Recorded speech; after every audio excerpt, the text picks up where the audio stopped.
Can you hear me? There we are. Welcome, everyone. What, that's it? Come on. Woo! Now that's what I'm talking about. All right. Well, welcome, everyone, to the 17th Annual UFO Festival. Yeah. So let me ask you guys, especially the newcomers, where did you come from? And I'm not talking theoretically, but what location? Who's here from Seattle? Well, I want to hear you, not just, woo, come on. That's pretty good. Who's here from Eugene? Well, we want to hear you, not just raise your hands. Yeah, everyone say Eugene, Eugene. Yeah. Now, Salem was very vocal the last time. Let's try it again. Who's from Salem? They're still vocal. There's just less of them.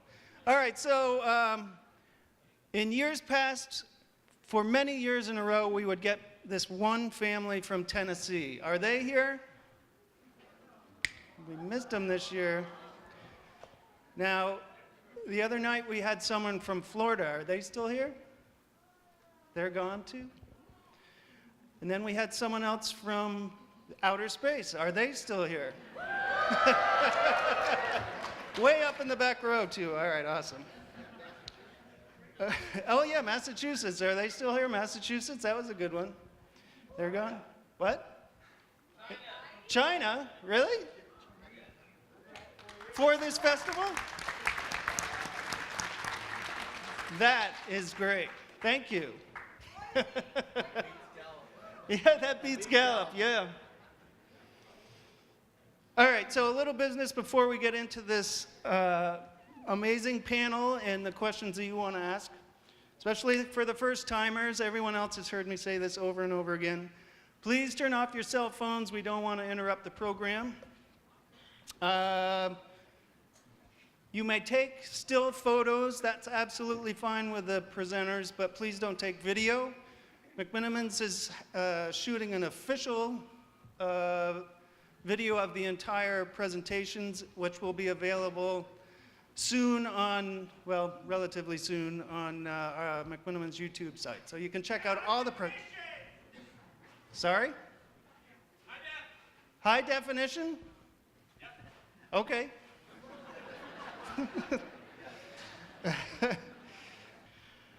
So, I did want to make this reminder for the reason we do this festival. We began in the year 2000, which was a way to commemorate the 50th anniversary of the Trent case here in McMinnville. Who's familiar with that? All right, so you understand the integrity of those people, Paul and Evelyn Trent, and the photographs, those two photographs they took. And so that's what we continue to honor with this festival every year.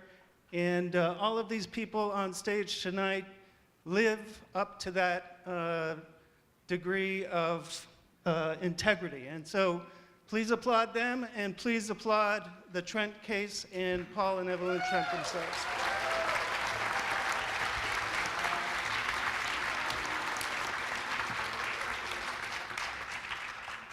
So this year, the 17th annual, is the first time we focused all of the presentations on one case, which was the Phoenix Lights. And we were able to feature key figures of that case.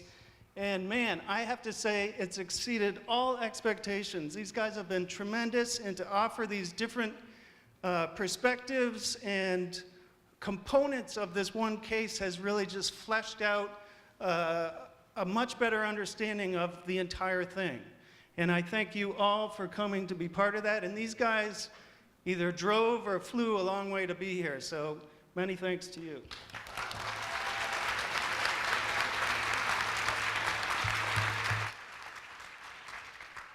And thanks to you again. So just as a quick reminder, especially for folks who are just arriving, who these people are. You can see their names. You are in the proper seats. Very good. Yes.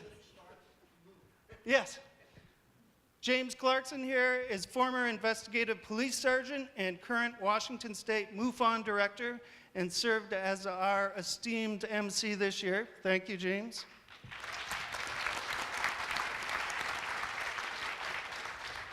Jonathan Dover, retired Navajo Federal Ranger, 31-year law enforcement officer.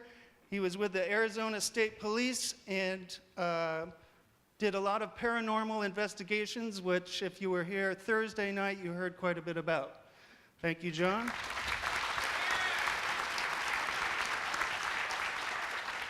Next to him is Stanley Milford Jr., a current Ranger Sergeant with the Navajo Nation Rangers, has been a law enforcement officer for 18 years, and along with John, has been a paranormal investigator and shared his experiences Thursday night, too. Thank you, Stan. Dr. Lynn Kitai. She was the eyewitness of the Phoenix Lights and of so many, as she let us know last night, so many other related events that tie in with the Phoenix Lights, and has inspired her to become the leading case expert and written the authoritative book and the award-winning documentary. Lynn Kitai.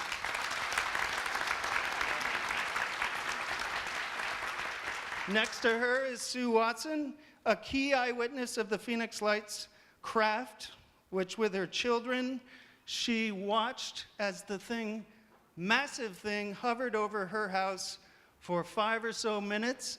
Amazing. And she shared her experiences with us the other day. Thank you.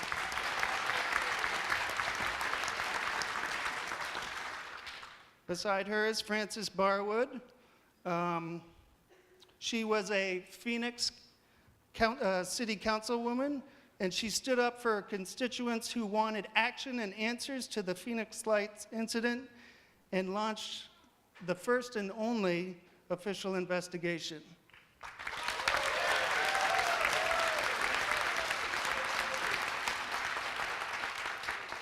Peter Davenport, the director of the National UFO Reporting Center, who has been a great friend and advocate for this festival since, I think, the second year, was also a key person in the Phoenix Lights case because he received and documented hundreds of eyewitness accounts of the Phoenix Lights case. And his presentation earlier this morning was just fantastic. Who heard that? That was good.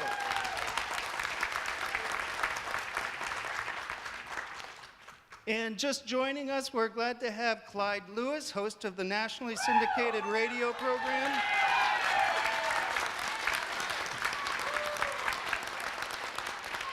Clyde was one of the earlier radio folks to feature the Phoenix Lights case and start asking those questions. Thank you, Clyde.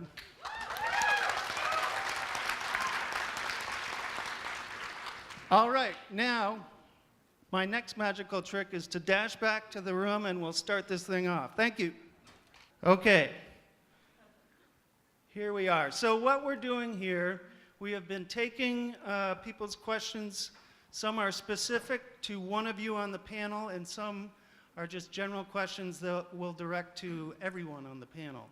And everyone in the audience is still welcome to bring up questions as we continue to go through the panel questions. First one is a general question to all of you. If I can read it. Hoping you could take a poll by having anyone who has seen a UFO raise their hand in case, yeah, this is for the audience. All right. So, wow. Someone up there tell me how many hands we're seeing. What percentage? That's a lot. All right, so now we have a little context for who's in the room. Next question, another general one. This is a good one to kick things off. Do aliens exist? Does the government know? That's quite a broad question, but let's start with Jim. Do aliens exist? This is my personal theory. I cannot prove it, but I do believe this. Science accepts that there are 4 primary forces that make up the universe: the weak nuclear force, the strong nuclear force, electromagnetism, and gravity. I submit that there is a 5th force present in the universe, and eventually we will admit that it's life. I modeled that after what I see on the Earth, which is that we have multiple species, all shapes, sizes, all competing to survive and thrive, and I really don't see any evidence that it will be any different out there in space. Do you want me to go on to part 2? Why don't we, yes, let's give that a hand. That's good. How about you, John? Of course, aliens exist. We don't know, we don't have the information on what to properly call them. So we call them something foreign, something different. And we're scared of them. That's why we like to shoot at them and poke them with sticks. So, but the bottom line is that they do exist. And, we would be, for us, we would be very conceited to think that we were the only living things in the universe.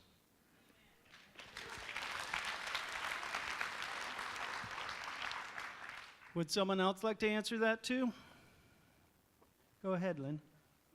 Trying to be as scientific as possible and having seen anomalous phenomena up close and personal and knowing they do exist, and knowing, not a believing. When you just look at the whole picture now with the Hubble telescope, the Kepler telling us there's billions of other galaxies out there besides ours, with their own suns, with their own planets, knowing that our one Milky Way galaxy is about 14 to 16 billion years old. Our solar system is a very young solar system. It's only 4 to 6 billion years old. And we know now also that the building blocks of life are out there: oxygen, hydrogen, amino acids, carbons, and that stars themselves, when they burst, have organic materials. We're made of stardust. There is no way that there isn't life out there. And as far as intelligent life out there are scientists now postulating that there could be sentient, intelligent entities billions of years ahead of us. And when you look at the history, particularly Native American history and indigenous peoples, these phenomena have been here since human documentation began. So all the data shows that the universe is probably teeming with life. And for anybody that doesn't believe that, just look at the data. It speaks for itself. Thanks.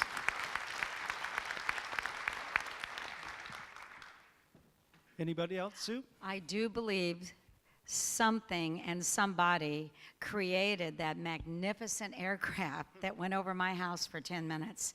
And I hope there was a driver up there.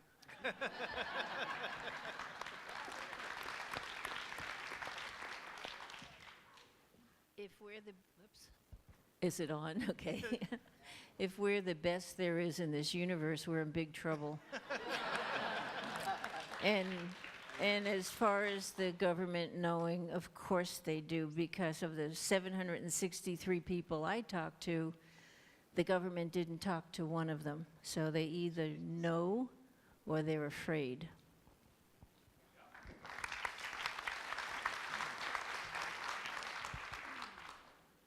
I think that's the core of my job, is trying to prove that there are intelligently guided craft on our planet or near our planet that demonstrate flight characteristics that cannot possibly be ascribed to human technology. So clearly we are being visited, it is my opinion, on a routine basis. With regard to the question of whether the government knows, I think the government has known for many decades. If they can track an astronaut's glove in orbit around the planet Earth, are we to believe that they cannot detect the presence of these objects? Such a proposition would be utter nonsense, I think. Clearly, the government knows, and their actions underscore that fact.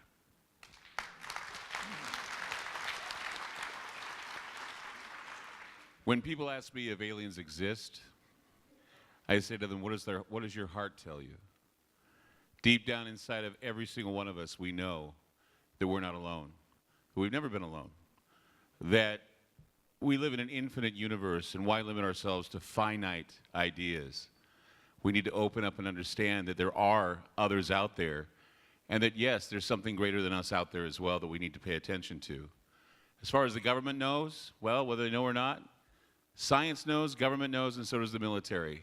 On my show last night, I revealed to everyone that J. Robert Oppenheimer and Albert Einstein in June of 1947, a month before Roswell, a month before Maury Island, a month before Kenneth Arnold saw the wedges flying over Mount Rainier, said that we need to deal with extraterrestrials because they are very much a reality, and that when the military sees them, they are de facto. President Harry S. Truman said that, yes, all the time they meet and they speak about flying saucers and the like. And then when General Douglas MacArthur spoke to those cadets at West Point in 1962, he said our future would be going out into space on different adventures, whether it be terraforming the moon or Mars, and having to come in contact with extraterrestrial beings. So there's your answer.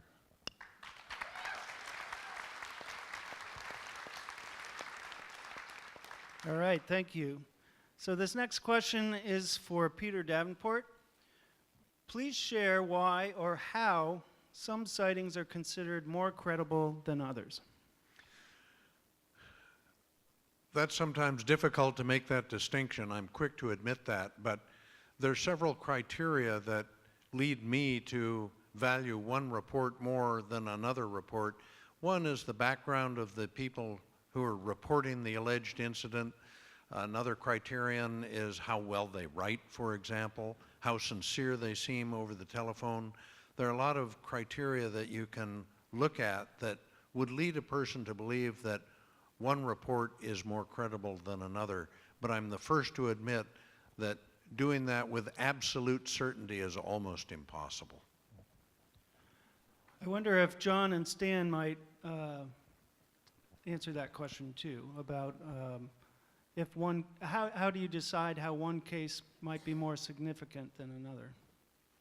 Well, to us as law enforcement, all of those reports are equally important to us. Whether or not one might be more detailed and more later on significant. But we try to treat them all equally important, and they need to be addressed equally. I don't know if John wants to add to that. Yeah, what Stan said is correct. We don't differentiate on these things. We treat them all and try to give each one our detailed attention, no matter who it comes from. In some of these cases, there may be situations where a person may be experiencing something that's more of a threat than others, and that tends to take, I think, precedence over the others. We've had cases involving little children where they were terrorized by an incident, and of course, that takes precedence. Right, thank you. For Francis, in the case of the Phoenix Lights, why do you believe there is such a lack of concern from our government?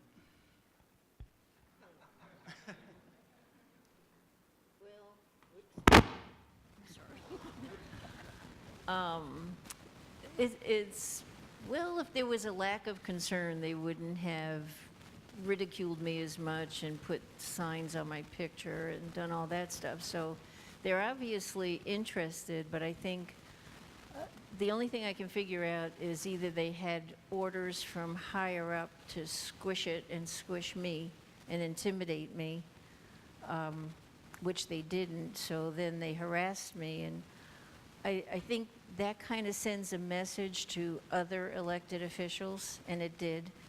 Nobody else on the council would even touch it because they were told that they could not talk about it. He didn't tell me, but that was because he knew that I would do what I always did when they told me not to talk about something. I'd go to the news media and talk to him. And that's a really good tool because, you know, if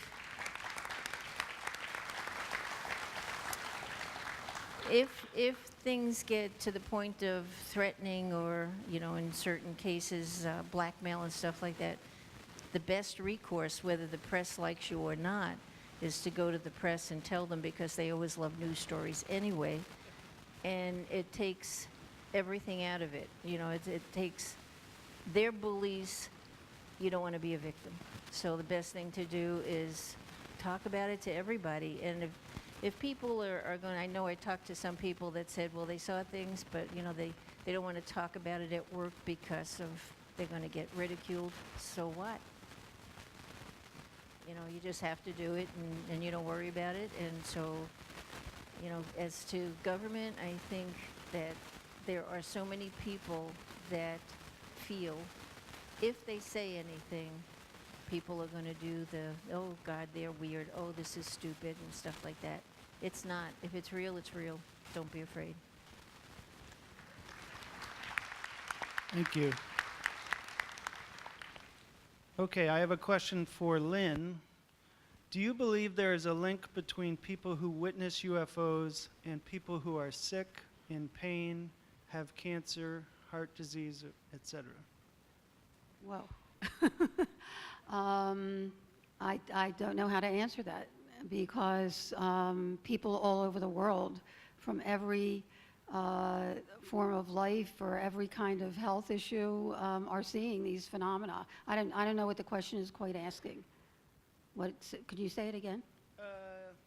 Yes. Do you believe there is a link between people who witness UFOs and people who are sick, in pain, have cancer? I can't say. I've never studied that. It would be interesting to see if there's any correlation to it. But like I said, there are people from every walk of life, every age that are seeing these.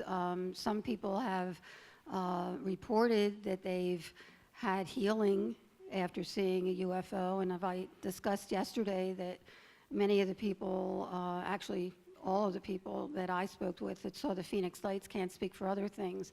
There's not one report of harm, threat, or abduction associated with the phenomena called the Phoenix Lights, and quite the contrary. There was joy and elation and awe and wonder, and people felt blessed and actually felt a connection to the phenomena, which actually affected them in a very, very positive way. That I can say. And, you know, I say it over and over again that as far as what these phenomena are, you know, I don't know what they are, and but I know that they are. And then it's time we get this topic out in the open. That's the most important thing. And address it, accept it, and study it so we can not only find out who's driving these things, but move forward in our own evolution. You know, there's no more flat earth people anymore. For the most part, worldwide. And we're right on the precipice of stepping over that line to see that quantum physics and quantum mechanics has told us there are 10 or 11 different dimensions along with ours in string theory and bubble theory. And if there are other times and spaces along with ours, then why is it such a leap to think that there might be other intelligences in those other times and spaces that we get glimpses of if we're open to them, are invited.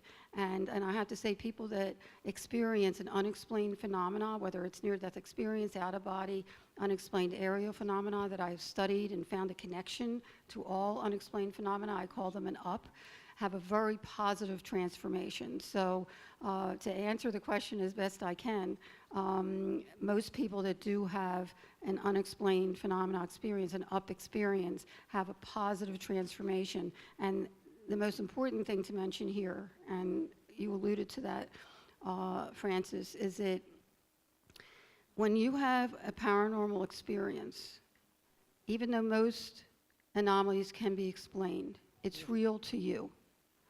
And if you don't share it, it festers. And as a physician, I've seen this over and over again. It's not healthy. But in sharing it with one person, and I always invite people to go on the website, the Phoenix Lights Network, contact me. I take confidentiality very seriously.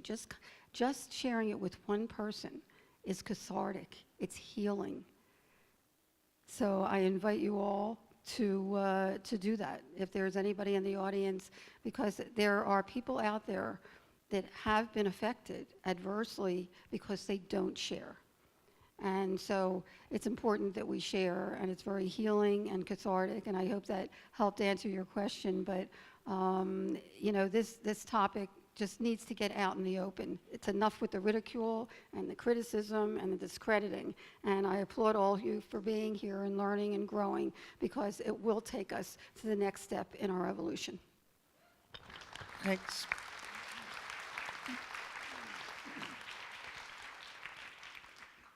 Okay, for Jim Clarkson. Aliens obviously don't want contact with us. So why bother trying to contact or understand them? Well, I guess I have to say straight out, I disagree with the premise. And not to make light of it, we're all arriving at our own conclusions about what this means, but the purpose of this conference, other conferences, all of the hard work that's being done by people on this panel and elsewhere and people in the audience points to the fact that there are a variety of responses from our visitors, and perhaps there are those that don't want contact, but apparently there are those that do. I don't think there is one mode of contact for our visitors in how they're going to relate to humanity. Does anyone else want to stand? If you look at mankind right now, if you look at the wars that are going around this globe, you know, would you want to contact this group of peoples? I mean, you look at the crimes that John and I have dealt with, and our world has dealt with, and there's stuff that's going on it is inhuman. You know, we've got to be better at treating each other with respect and kindness and love, as Dr. Lynn said. We really do. Go ahead, Clyde. I think it depends on what you call communications. You know, gamma bursts coming from space could be a message from some extraterrestrial, you know, civilization that wants to speak to us. We get gamma hits all the time that bend the magnetic field. What about the wow signal? What do you call that? That was some sort of a communication. I think most of the time we tend to think that it has to be communication on our terms. When a chirp or a piece of static or something unknown is being sent to us, we don't recognize it. And even when we send signals out into space, it's like making a phone call to a phone booth out in the middle of the Mojave Desert. There's life out there. There are coyotes, there are snakes, there are scorpions, but they can't answer the phone. Then one day some guy just happens to be walking by the phone booth collecting, you know, sagebrush, picks up the phone and says, "Hello? There's your life." We're gonna someday communicate, but it's gonna be by accident. We're gonna like probably tap into a phone conversation between, you know, alien and alien, and we're gonna, what do we got here? I don't know if we're actually gonna get something that we understand, but most communication we make with extraterrestrials and the communications we get back are basically the same signals as water trickling down, or something that they can mimic that the sounds the planets are making, because we do all make frequency and make sound. And I always say, you know, there's one way we could probably get their attention, and that's shut off all the radio stations, the television stations, shut off all the cell phones. If this planet went dark for just a few seconds, they'd be coming.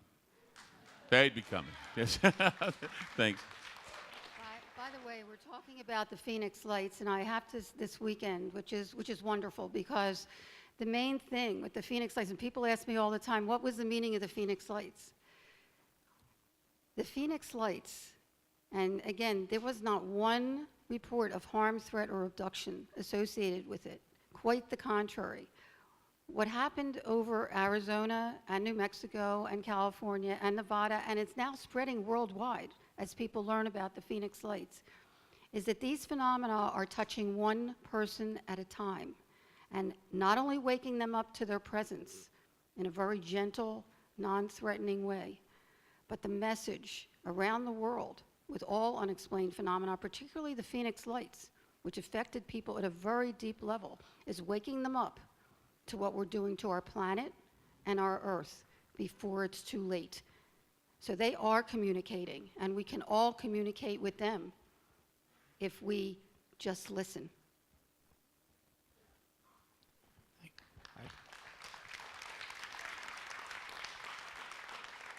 I like to use the analogy that we may not have the basis of proper communication. We don't even communicate well with each other. If you went to China, you'd probably starve to death because you couldn't order the right food. So, but I like to use the analogy that could I take my wristwatch and go up to an insect and explain how to build one of these?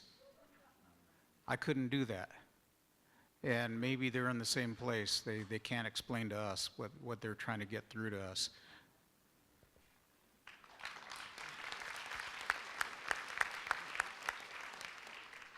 Thank you. Okay, Sue. This is a two-part question. What did the surface of the Phoenix Lights craft look like? And the second part is, what do you think the beam was, or what was its purpose when it came on while you were watching it? The surface was, I can't tell you the exact color. It was not light. I know that because the 7 lights that we drew that night were the first things that caught our eye. And I also want to clarify, so it was probably a darkish color around the lights, but you have to remember the lights came over the mountain very slowly, so we were all focused on the lights. And then when it became over our house, we could no longer see those 7 lights. We could a little bit on the side because we were on, if it's coming at us, we were on the right side of it, okay? And then we start looking underneath the aircraft, and that had a glow under it, like an amber glow. It wasn't individual lights of any kind. It wasn't coming from the lights on the front, but it had an amber glow. So we didn't focus as much on it, but I'm almost sure it was darkish. Again, everything we saw were the amber. We saw that more than anything, actually. And what was the second question? Oh, about the beam. Oh, the beam. We had 5 of us out there, okay? So we're all looking at it, and everybody, I've got ADD, 2 boys, so they're probably, doing whatever. And we were all watching it come, and we were all talking to each other. Well, right when it was about half, maybe a little bit, I could still see the lights. I could still see pretty much the front of it. And like a red laser, which I've probably never seen in my life. It was a red shot of light went toward the west, which would have been toward downtown Phoenix. And then I said, oh my gosh, did you guys see that? And they said, no. But again, they saw things I didn't see at the end of our voyage with this that night. So it was, what would it mean is, I'm not sure, because there was only one flash, and it was only going west, and I'm not quite sure, other than maybe it felt threatened. I have no idea. I can only guess. I wish, I could tell you more, but I think Peter might have an idea. Well, can you explain a little further where it was going? You said it was headed west. Is that towards downtown Yeah, Phoenix? it was, yes, I'm sorry, it was. It was going, I live on the east side of Phoenix. I'm about 6 miles, 10 miles from downtown Phoenix. That would be southwest. And that shot of light went to the west, and only one. and I don't know why. It went toward the ground, though. Was it a split second or? Yeah, it was a split second. Yeah. And I couldn't believe it when I saw it. And again, all of us were talking and not always watching it every second or watching a different part. You have to understand this thing was huge. So everybody was probably focused on their own thing at every minute that it was over our heads. Peter, I'd like to hear, you mentioned this in your presentation earlier. Yes, this is the first time that I realized that that light was red. I thought it was white. My error, I portrayed it as a white light in one of my slides, but my suspicion, I will apply human logic, and I'm not sure that's appropriate when you're dealing with UFOs, of course, but my perception is that beam of light, that momentary flash of laser-like light, may have been a response of the object to the approaching F-15s from the north that had been launched from Luke Air Force Base. Maybe it was a warning to those pilots, and that may explain, if the pilots saw the same flash of light, why they might have broken off the intercept. Thank you. Next question is for John. John, star people have visited native people for many moons. Do these visitations from past correlate with recent visits in cases you investigated? Almost every single Native American tribe in the United States and in the First Nations in Canada have some version of gods that have come to them. They don't necessarily all refer to them as star people, but there are other people that have come and helped and guided them. This is all through their history. And what we find in our reservation in particular is that a lot of times when we ask them, why don't you report these things?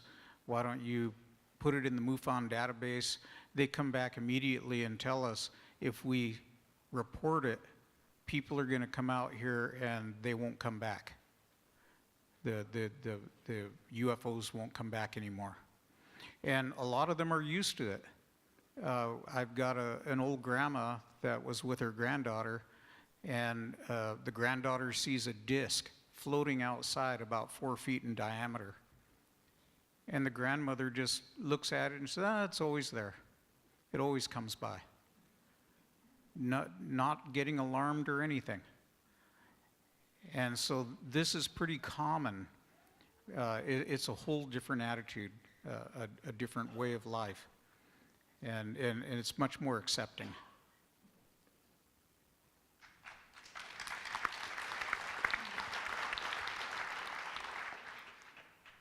Okay, Francis, how did it make you feel when Fife Symington admitted seeing the Phoenix Lights? Well, you first have to go back to when he had his press conference. And I think I told you the whole story about the charges the federal government was doing against him, and he was in court. And he was serious that he was going to investigate it, because everybody I talked to, I told them to call the governor's office because he was over the whole state. And then after he got back into court, he went into the judge's chambers, and he didn't come out all afternoon. And then he came out to do this supposed emergency press conference, which was a joke. And it made a whole lot of people very angry, because they did send him notes and called his office and everything. And he told them he would investigate. Then the government dropped the charges against him. So I've told several people, you have a wife and 6 kids, or you can go to prison because the government is mad at you.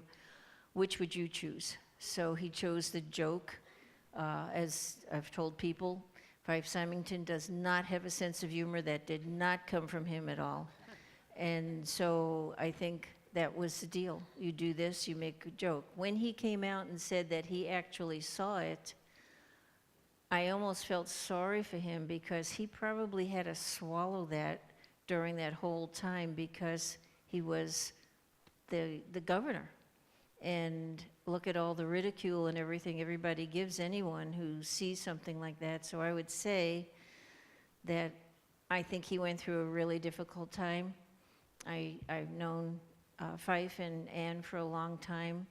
He's not a nasty person, and I think he had to weigh everything as to, you know, being home with his wife and 6 children, or taking a trumped-up charge against him and ending up in prison. And it was actually a good thing for him about the Phoenix Lights, because he kind of had a way out. And so I don't hold any grudge against him at all. I think he did what he had to do. And I'm glad that he did come out and talk about that he did see it. And he was a military person previously, and so he knew these things. And I think it took a lot of courage to do it after he was out of office. He could have just shut up and never said it at all. Thank you. Back to you, Peter. If one wanted to try to see a UFO, are there times of the year or places on the planet one could visit to boost the odds? You know, I field that question fairly frequently. In fact, I've had telephone calls from state directors who work for MUFON, in the MUFON organization, wanting to know where they can take the spouse and kiddies to maximize their likelihood of seeing a UFO. And my response is, based on the data I've collected over the last 22 years, one is as likely to see a UFO while standing on your back porch smoking a cigarette or walking your dog as you are going down to Roswell or some alleged hotspot. And I've written an article for the MUFON Journal on the issue of hotspots. The only one that I can detect in my data is Myrtle Beach, South Carolina, and North Myrtle Beach. I have no idea why there's so many reports from there, but I would invite anybody who might be interested to go to our data, sort it by the state of occurrence, state in which the event occurred, and look at all the reports from South Carolina. It's very interesting.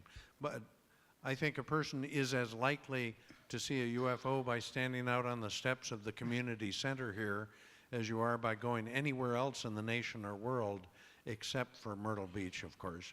And that's what the data suggests to me. Although I haven't done an exhaustive analysis of it, it would be very difficult to do so. But that's the best answer I can provide. Clyde, how would you answer that question? How would I answer that question? Well, it's a matter of opinion, but I believe that that the Northwest is a hot spot. I would say this. Maury Island happened in Washington State. Kenneth Arnold, Washington State. Trent's, Oregon, McMinnville, Oregon, Dundee, Oregon, right? So we have more on anyone else for history, right? So I would say that this is a hot spot. I know arguably many people go to East SETI up in Washington with James Gilliland, and they go up there to look for little lights in the sky, and some people say they're satellites. I took up some material. I took up a computer program and a couple computers up there to study the sky, because I was thinking, yeah, they're going up there, they're seeing satellites. Out of all the UFOs we saw up there, we saw 9, 2 of them were satellites. So that's a hot spot, I think, yes. And it's because it's near a volcano, right? I think Mount Shasta is a hot spot. I've been out there, I've seen stuff at Mount Shasta. I'm going to Roswell this year. So I hope I see some UFOs at Roswell. But I mean, you know, got to go out to White Sands and just hang out and see if you see anything weird out there. Maybe an alien come and say hello. But yeah, I would, you know, I've been all over. People telling me this is a hot spot, that's a hot spot. Oh, I forgot another place. My home state, Utah. Dugway, West Desert. It's about 50 miles north or 60 miles north of Area 51. Some people say it's the new Area 51, but you go out there, you'll see UFOs, especially the Eagle Test Range. In fact, I got into a little bit of hot water when a prospector came to me and said that he took a picture of what appeared to be an alien out there. It looked pretty alien to me. Turned out it wasn't. It turned out it was a soldier with these goggles and this helmet wearing camouflage. But I mean, hey, if you want to go out in the middle of nowhere where you don't hear a thing, okay? Go out in your Dugway Proving Grounds. I promise you, you will see platforms. In fact, UFO hunters, Bill Burns, told me that when they were out at Dugway, they saw platforms flying through the air and all kinds of test things going on, whether it be ours or aliens. Can't tell the difference. It's just amazing. So they're your hot spots. I would say hot spots there. So thanks. Go ahead, Stan. My experience with this, I've been posed this question a lot, not only with UFOs, but things like Bigfoot and hauntings and stuff. And my experience is when you least expect to see these things, that's when it shows up. When you're actually actively going out there, you may have $10,000 worth of equipment and cameras and all these things. It'll never show itself. It's when you least expect it. There it is right in front of your eyes. So. Thanks. Actually, this is for you too, Stan. Are there any mythological creatures or pieces of folklore that you think are connected to skinwalkers? Well, I was approached earlier today from a couple there at the hotel, and they are non-Native American, and they were traveling in this region out there, and when we showed the slides of a skinwalker up here, the man and wife looked to each other, and they knew instantly that was what they saw. So it's not always necessarily, let's say, on a reservation or in that area. And the other thing is when we made the trip to Scotland and talked to people within their culture and the Irish, and there was a lot of similarities in their folklore and stuff that matched up with Native. And so anyway, that's kind of what I have to say. I don't know if John would comment.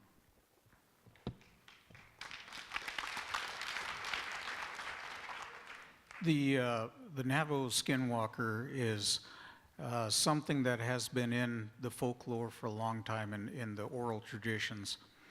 We don't have written traditions like everybody else. That's actually why we were classified as savages, because the cutoff point is to have a written language. We had an oral tradition where you memorize things exactly and you repeated them exactly, and you didn't add to them or take away from them. So the skinwalker has always been there. Very dangerous, not something I would go out and look for. Both me and Stan have actually had protection done for us before we even spoke to you guys about this. So, and Stan has been attacked both physically and spiritually. So it's nothing to play with, really nothing to play with. Thank you. All right, this is a question for, we're going to put it to all of you. Have any of you met an alien or star person in real life? I'll comment to that. I recently, within the past 10 years, have had experiences where you have the sleep paralysis. I know a lot of people experience this. And recently, I've taught myself to be able to fight myself out of that sleep paralysis. And in one of the times, the most recent time that I had that, when I was able to fight my way out of it, for a split second, there was a gray alien image standing at the foot of my bed, but it was only for a split second. So, in what I've seen, I think there's a possibility that I did see something.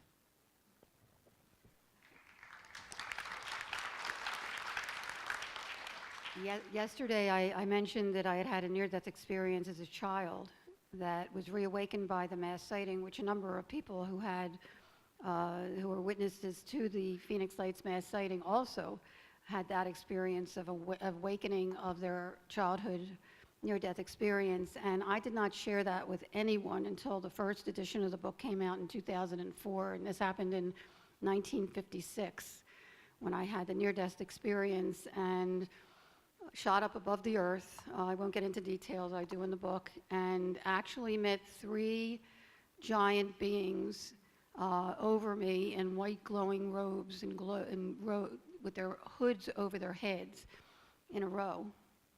And I tried to see their faces, but the hoods were covering their faces, but I felt their unconditional love, and they knew who I was. And they were looking down on earth as I looked down on earth. And I could see people doing things that we normally do in the day. There were kids jumping over hopscotch on the sidewalk, and a fella delivering milk at the door, which they used to do in 56, and a guy putting out a sign to hail the opening of a store. But I knew what was going to come next. And I was a very naive child. I mean, this was a very profound experience. And I thought, if I know what's going to come next, then maybe we don't have control over what happens to us. And then I thought, well, wait a minute. If we don't have control over what happens to us, we do have control over what we do with that situation, how we treat that person, if we're awake to what comes before us. And then I thought, well, wait a minute. If these beings, and if you know anything about the history in the Bible and Sumerian writings about the Watchers, if these Watchers, if these beings are watching us and giving us a stimulus and watching what our reaction is, aren't human beings but an experiment? And with that thought, a magnanimous male voice said, it's not your time, it's not your time, you have to go back. There's a reason you have to go back. And you'll see in millions of people who have had near-death experiences, they are told the same thing. And when I came back, not only did I have an awareness way beyond my years, but I knew that there was a reason. The coincidences are an anonymous gift from whoever. And I met these beings that I thought were spirit world after the Phoenix Lights. I'm not sure who they were, but they were beings that I have felt have been with me and been guides since I was a child. And people have asked me the 3 orbs that were right outside our bedroom window that I got 35mm photographs of 2 years before the mass sighting, that had an intelligence behind them. And when I went out on the balcony to shoot the pictures, it felt like something was watching me. And going through my head, I was thinking, who are you? What are you? Do you know that I'm here? I'd love to meet you. And that's when the left bottom orb started to implode. And people have asked, do I think that they might have been those 3 beings? I don't know. But the fact is that, as in Native American thoughts, that these orbs might be ancestors or spirit world, and some of the Native American thinking to give inspiration and motivation and comfort. I certainly have been inspired to do what I'm doing and giving up a medical career to do so. But the fact is that they were some kind of intelligence. So there may be intelligences out there that maybe are right here with us, because it was definitely interdimensional. And, they might be here with us right now. So have I met other beings? I guess you could say that I have. But many of us may have and not even been aware of it.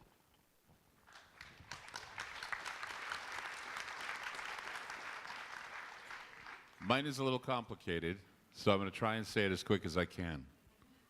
You know me, I'll probably have to take forever, but anyway, let's just try and get the basics out.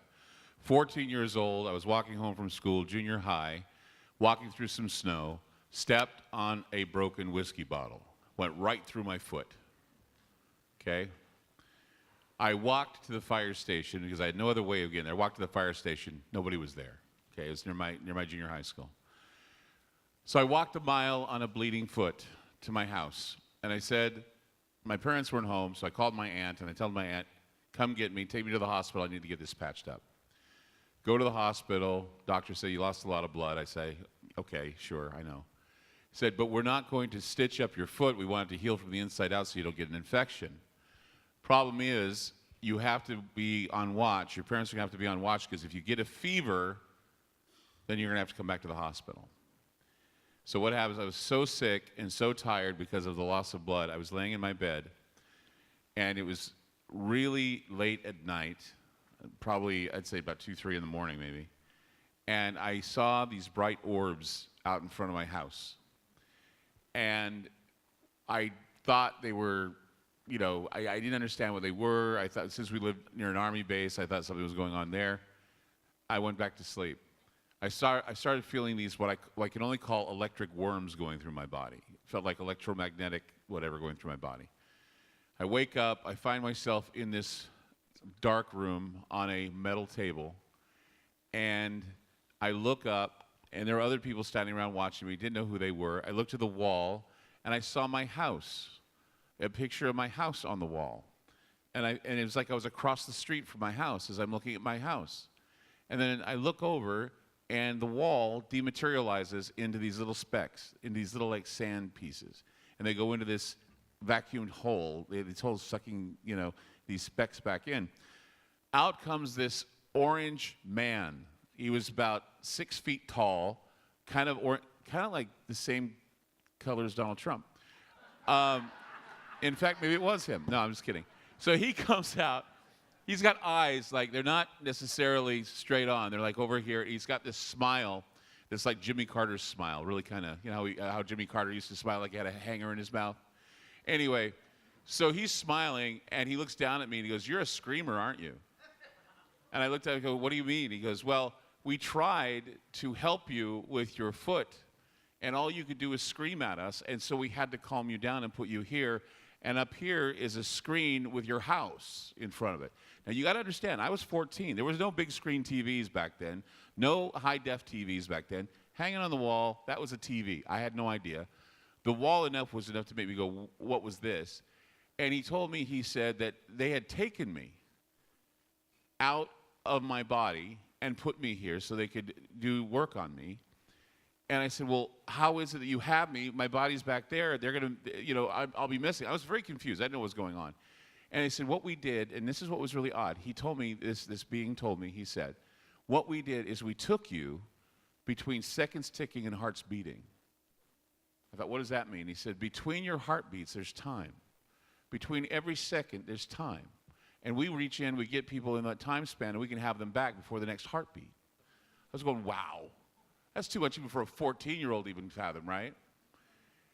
But the thing that was most disappointing, and this is why, and I told this story to Bud Hopkins, by the way, and he believes me, and what was really sad about it is that the guy that was there, this alien being that talked to me, he said, "We have a problem with you." I said, "What is that?" He says, "You'll understand when you're older, but you have a genetic disorder." I didn't know what that meant. I thought, what's wrong? Am I going to die? "No, you have a genetic disorder. It was because you were exposed to radiation, or your family was exposed to radiation, or something happened along the way, and you're going to have a lot of problems in your future."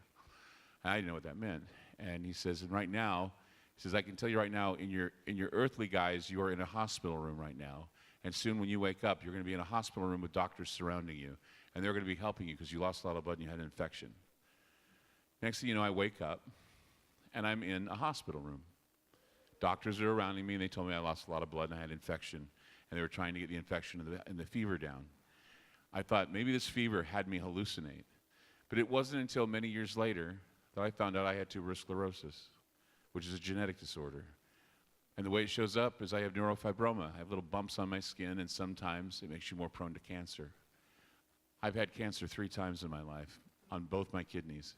And after that, I almost died because 5 embolisms went into my lung and almost killed me. By the grace of God, I'm here today, and I'm trying to get better, and I'm trying to be healthy. And a lot of people out there, I want to tell you, your prayers and your love have kept me alive. Thank you a lot for that.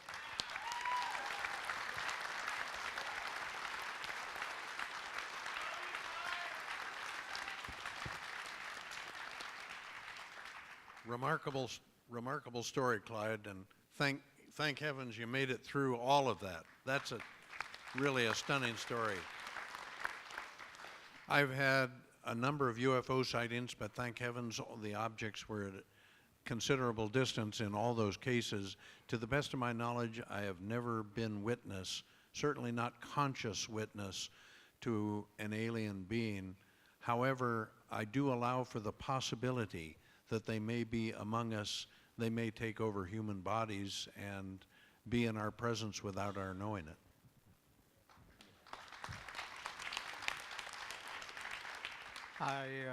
My answer is no, but I sure wish I did.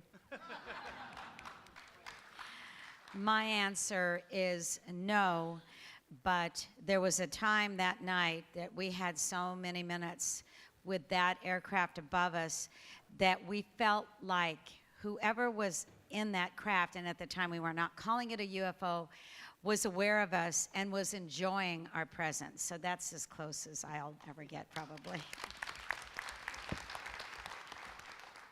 In my case,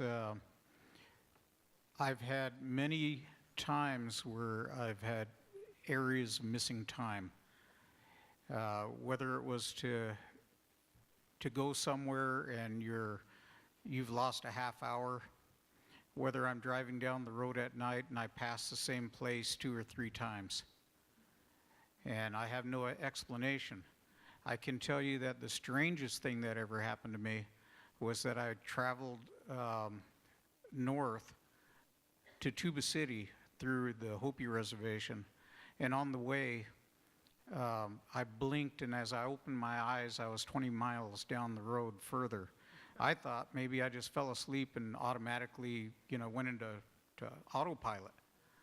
But what happened was when I got to Tuba City, I had a routine when I was getting my vehicle serviced, and I would get McDonald's breakfast and a cup of coffee. And I would have exactly 5 minutes before the gate opened at the fleet management.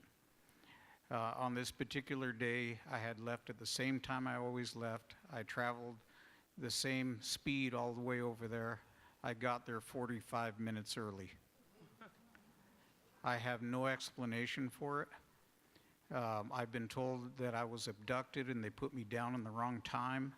I've been told that maybe I hit the event horizon of a microscopic black hole. To this day, I still don't know.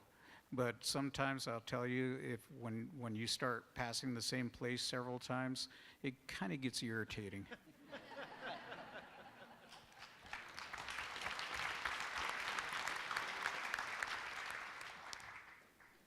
Okay, on to a new topic. Jim, will the U.S. offer full disclosure in your lifetime? I would say no. That's an extremely broad question, and this is the problem when we start talking about the government. I think that 95+% of the U.S. government would have no idea what we're talking about during this entire event. There is a small group of secret keepers that know way more than we do, and there are many vested interests and reasons why there will not be disclosure. I don't care what current political candidates promise. I don't see it happening. However, the hopeful note, the positive note that we have to focus on, this is disclosure right here. This is people getting together, joining their hearts and minds, and addressing the question of whether or not we're alone in the universe. That's not a function of government. It will be done by the people, individuals, just like this. So I guess my answer is no, the government won't do it. Go ahead, Stan. The incident with the Phoenix Lights and that time frame was when it was before this stuff. Today we have this, and my gut feeling is within our lifetime we're going to see another Phoenix Lights incident that'll happen, and everybody is going to share the information. I mean, if you look at Phoenix Lights, if they had had this during that time, the information would have exploded, either through Facebook or these different social media. And the government won't be able to suppress that no matter what they do. So.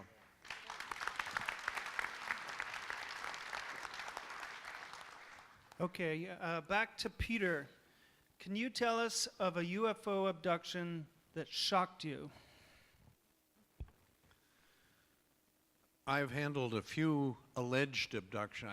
I have to call them alleged abductions because when somebody tells you something, the first question I pose is this information accurate and trustworthy? Is it true? I've had a few abduction events reported to the National UFO Reporting Center. I'm scanning through about 113,000 reports as I speak. It would take me a while to come up with a few of them. One that comes to mind is an event that allegedly occurred in 1962 in the state of New Hampshire. Wasn't reported to the National UFO Reporting Center. After all, it was about 12 years before the center was formed, but a seminary student, a male seminary student, recounts that he was taken up into a saucer. While he was in the saucer, another car, a sports car with two people, a man and a woman in it, was brought up into the saucer. It's a very compelling case, in my opinion, principally because of the apparent reliability of the source of the information. If the person who's posed that question would like to come up to me after this panel, I'd be happy to talk to you if I can come up with a few examples. But true, reliable abduction scenarios are relatively infrequent based on my experience. My experience may not be representative of the entire community, but that's been my experience. Okay, thank you. Sue Watson, did people in your neighborhood and in your kids' schools talk about the Phoenix Lights sighting right away? My neighbors did not. I asked a couple of them that live by us. And again, I kind of knew it unless they were out in a car because they weren't out when we were out, and we were out a while. And I thought so many times to go and knock on their doors, but again, I told you there wasn't the time. We were too involved. But the kids were in school. Monica was in college. Erin was a senior in high school, did not mention it. Again, she was editor of her school paper. My 15-year-old and my 12-year-old did not. They were afraid to say anything the next day. It took them probably over a year or so, other than me reporting it to Peter and talking to our family about it. They did not want to be made fun of. That was the big thing. Since then, of course, now that they're all in their 30s and 40s, some of them, it's openly known the Watson family reported the Phoenix Lights. But it took many, many years. They are at those ages that they did not want to be made fun of. And of course, I go to work the next day and talk about it in a high school with boys, and they just thought it was cool. I guess I was old enough to be cool, thank heavens. But, and then a couple of the teachers were in my office saying I also saw it. But the kids did not talk about it. It took them probably a year or two before they ever told people. Thank you. Francis, have you had any other paranormal events or encounters besides the Phoenix Lights? Yes. Well, it was, one thing is when we first moved to Phoenix, my middle son, who was 11 at the time, was 19, moved there in 1980, this was 81, and said to him, I'm going to go out to get the mail, which was at the mailbox. And he walked out with me, and he said, look, Mom. And up there was this diamond-shaped, I can't explain it. It was like a diamond shape with nothing in the middle flying overhead. And I said to him, well, I guess it's some new kind of airplane. And that was that. And then, of course, and I, never even thought of UFOs or anything. And then after the Phoenix Lights, not having any books on any of that, I now have a library that was sent to me by a whole bunch of people. A year later, I was listening to Frank Baranowski, The World Around Us in Phoenix, and it was very interesting because it was November, I think it was November 14th. It was a Saturday, And my husband and I were in bed, and we were listening to Frank, and he was on Saturday nights. And a lady called in and said, "Did you see what was out in the eastern sky?" And he said, "No, but my 2 security people came in and told me about it, and I'm going to go out during the break." So I said to my husband, "We got to go outside and look in the eastern sky." So we went outside and we looked over, and way up in the sky was this extremely bright something this shape, slightly tinted, bright as anything. And I got between the twigs of the tree because I thought it was maybe the space station or something, and I stood there and it did not move. So then I decided, well, I'm going to call my friend who lives at Scottsdale Airport, and right near Scottsdale Airport. So I called her up, woke her up, told her to go outside on her balcony and look east. So she stumbled through and came back, and she said, "What is that?" And I said, "I don't know, but I'm going to go out and look at it again." So we went outside, and we looked at it, and we stood there for a while, and I said, "That has not moved." Then the 2 of us got extremely tired, almost like drugged. And I said, "I'm so tired." And he goes, "Me too." And we went into bed out like a light. The next Thursday, we're driving down the road, and it comes the commercial for Frank Baranowski's Around the World. And I thought, oh my goodness. And I said, "Mike, do you remember that thing we saw last Saturday?" And he goes, "No." And I thought, I must have dreamed it. So I called my friend, and I said, "Did I tell you about something last Saturday night?" And she goes, "Oh my God, I didn't even remember it till you said that." And then my husband remembered it. And you know, all those people I talked to that experienced the Phoenix Lights, and some of them called the news media, you know, quite a few, but a whole bunch of them didn't even remember it. There was a man having a Hellbop party up in Prescott Valley. He had 26 people, and they were talking and everything, and Hellbop was out at the time. And this thing came over them, and they sensed it, and they looked up, and they all watched it till it had totally passed. They went back to their party. None of them talked about it. None of them remembered it until they saw the article in the paper, and then it was like, oh my God. And that was the one thing that bothered me, is like, how can you not remember something like that? And, you know, like get all excited and everything, all these people. And it was me.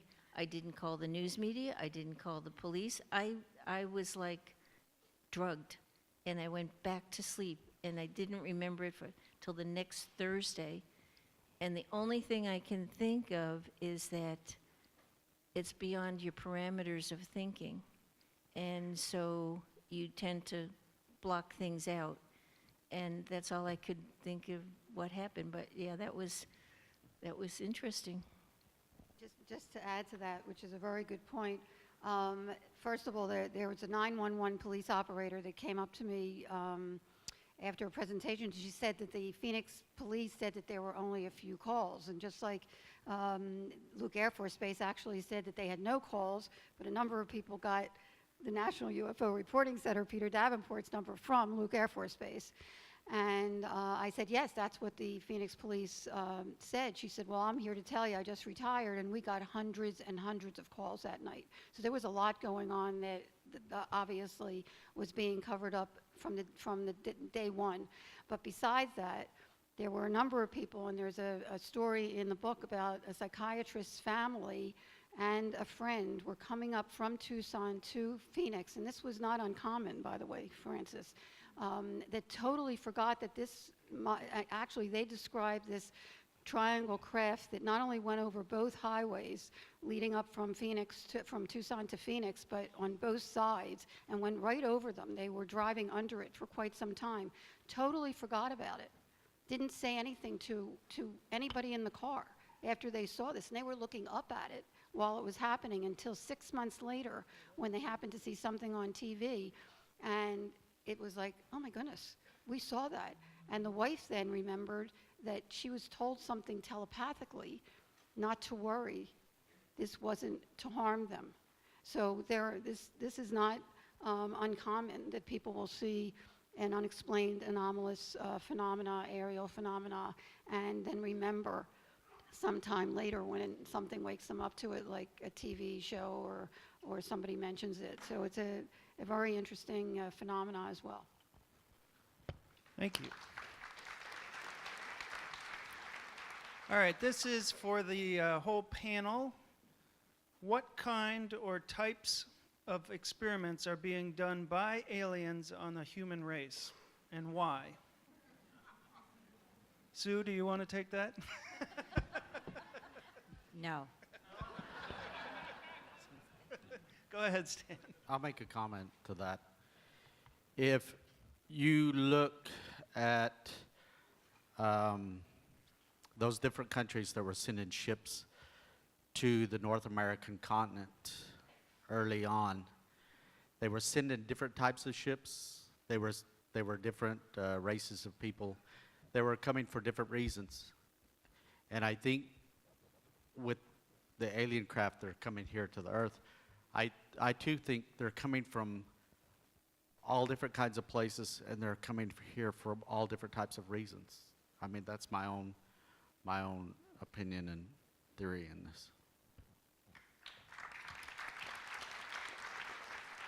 This question has come up a number of times, and when you think about it, as human beings, we are very concerned ourselves about species right here on Earth that are becoming extinct.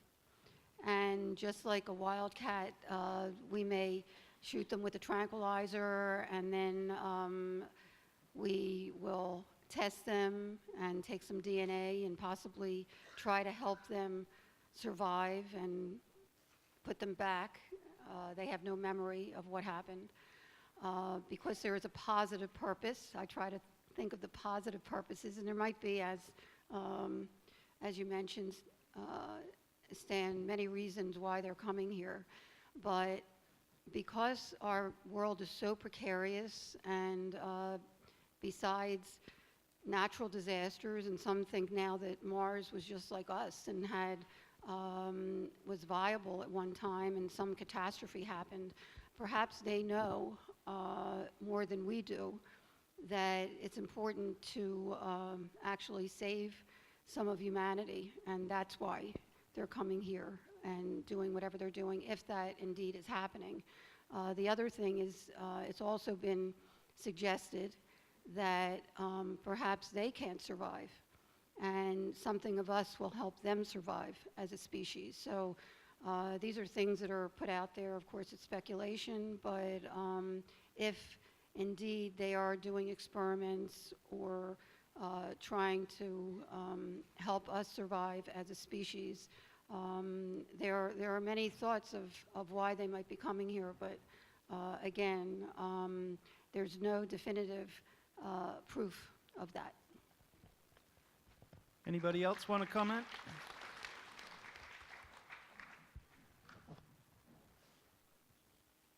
I don't want to freak you out or anything. I've said that, haven't I? They're not here to, yeah, okay. That's the Fortean perspective I've always kind of entertained. Guess what I'm leaning towards now that's very interesting. So, for those of you who haven't heard this before, I think that we're a living encyclopedia for the aliens. And the reason why I think that is because you have people like Neil deGrasse Tyson, Michio Kaku, all these other scientists and physicists that are saying that we just might be in a matrix, that this is an artificial existence. We feel that it's very real because the aliens have made it that way for us all. We are a living encyclopedia for them because somehow they sympathize with the way we are. And so you're living the history and they're watching it from somewhere, and every once in a while they jump in and they pluck one of us away and they do an experiment on us and put us back, or they come in and appear to us and say, hey, what's up? We're out here, you know. Their little UFOs fly in and out every once in a while and remind them, hey, we're watching you. You're someone else's property. We've created this little encyclopedia because we want to see what went wrong, or we want to see what we can do to make it better. And it does work because, you know, they are trying to help us in our evolution. The only thing is, it's what we sense to be evolution. The only thing is, they can stop the experiment at any time, close the book, and we're done. But I kind of think that if they're all trying to prove that we're living in some artificial construct, I mean, I know that Robert Anton Wilson said that. He said, oh, we have this artificial construct that we live in. It's our own little matrix. And then out there somewhere, there's all that bad stuff. And we try to create the good stuff because we're good people and good-natured. We are good-natured people. I mean, you know, if we don't try, we become monsters. So the idea is that we're all trying not to be monsters. And every once in a while, they look in the encyclopedia and they go, ah, monster, pluck. You know, that's why people go to hell. Monster, pluck. You know? And so I know it's a weird way to look at it, but I've been reading a lot about it, and I'm leaning towards the idea that this is an encyclopedia we're living in. And while we're in their encyclopedia, they're looking at us, we're learning from them, and we're learning from for ourselves as well. So we're living in this encyclopedia called Planet Earth. They're looking at the encyclopedia called Planet Earth. They're helping us every once in a while. And yeah, maybe they want to snack on us too, I don't know. Anyway, so there you go. It's the encyclopedia theory. We're all living in this wonderful encyclopedia, and those aliens care about us enough to play us back and watch us and sympathize with us. So kind of an interesting idea.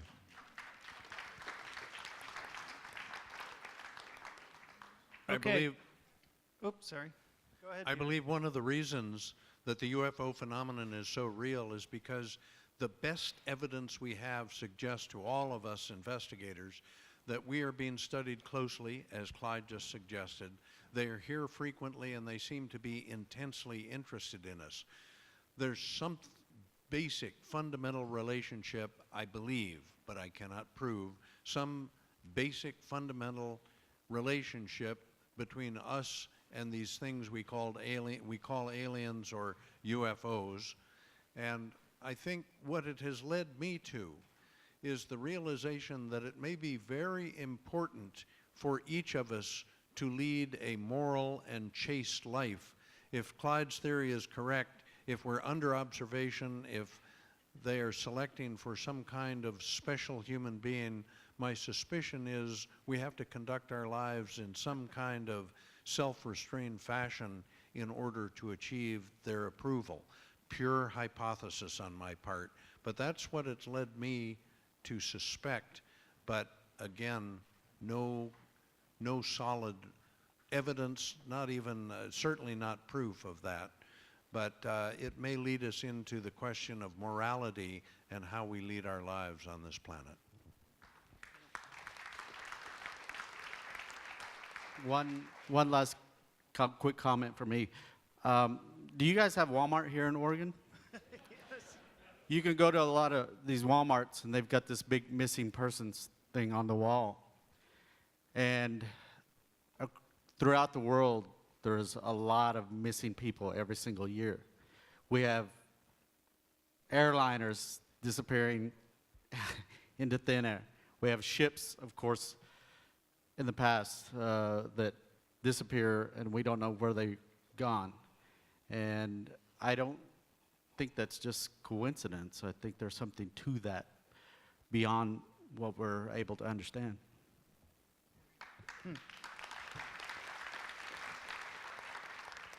Okay. Question for Jim.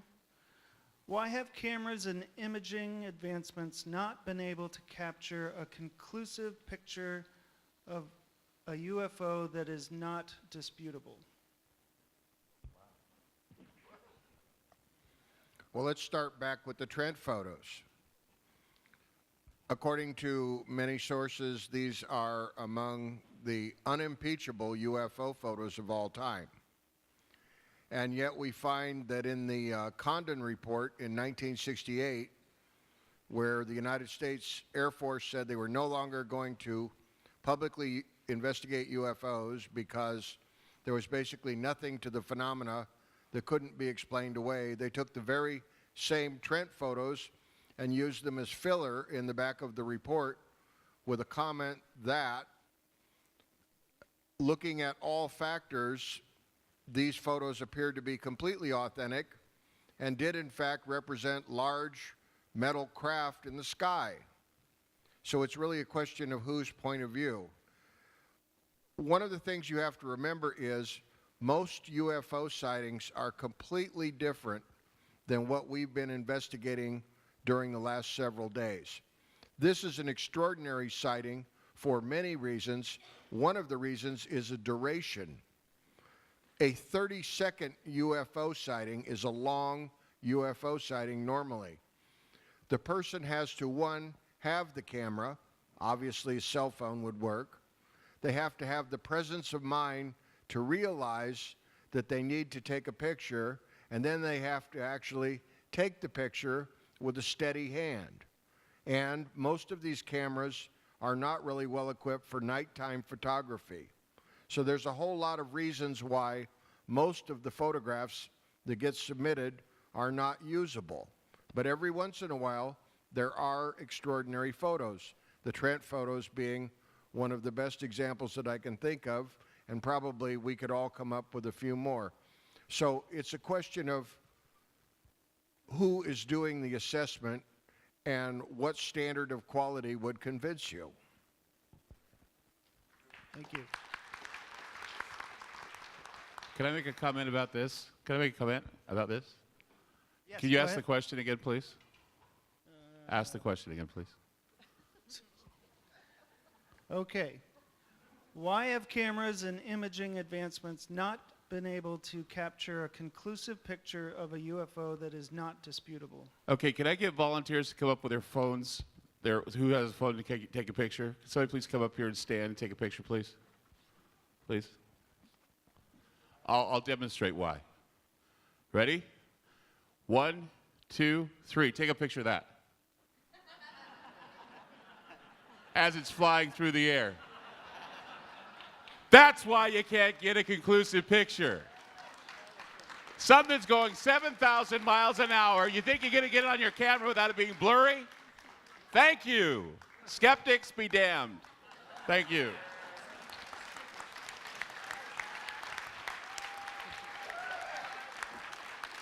Go ahead, Stan. The other thing you have to remember is we've seen the hands of the people that have witnessed UFOs. The human eye, these two cameras that are on tripods here, they cannot in any way replicate what the human eye does. We see things and our brain is making thousands and thousands of calculations of what we're seeing, and that's inputting into our brain. These things will never equate to the human brain and the human eye. It can't and won't.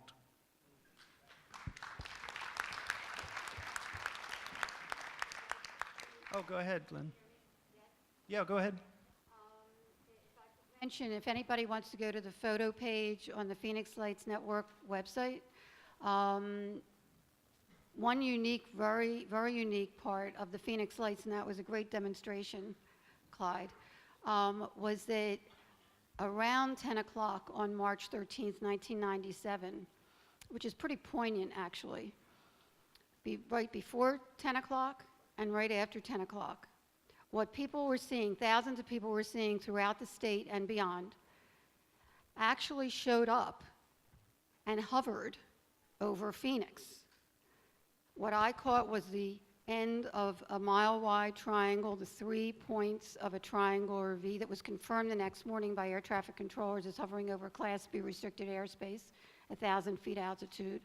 There was an arrowhead that was captured by MUFON.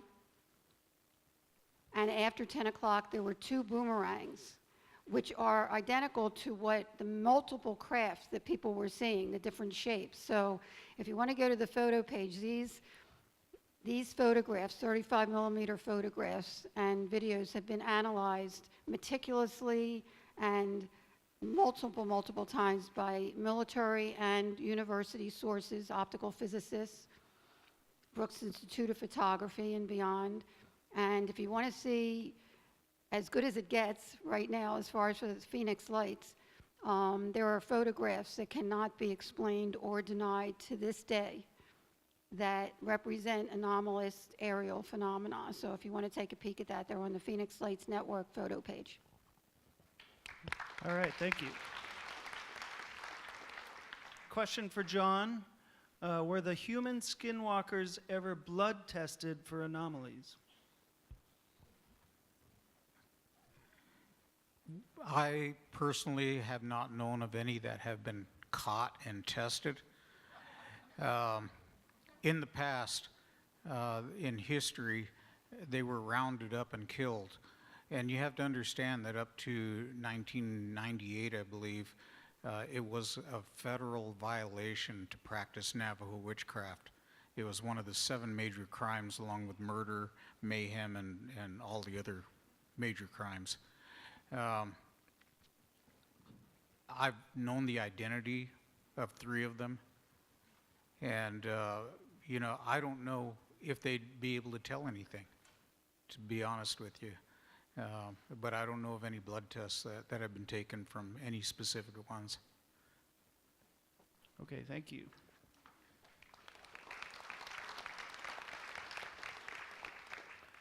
This is one going back to Lynn. Days after the Phoenix Light case, the Heaven's Gate members in Los Angeles committed mass suicide, citing arrival of UFOs to take them to heaven. Do you think they communicated with the Phoenix Lights beings? Oh, man. Really. You know, if you want to talk about maybe a coincidence, you know, you have to look at the data. And, you know, there was a belief in that group that there was a comet coming with a UFO traveling behind it.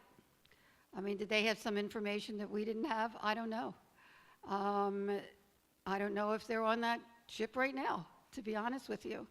The fact is that the timing was pretty coincidental, and the fact is that, and that's why I tell people to look up all the time, when there are celestial happenings, it's very common that there will also be UFOs associated with them, anomalous phenomena. Do they know that we're looking up?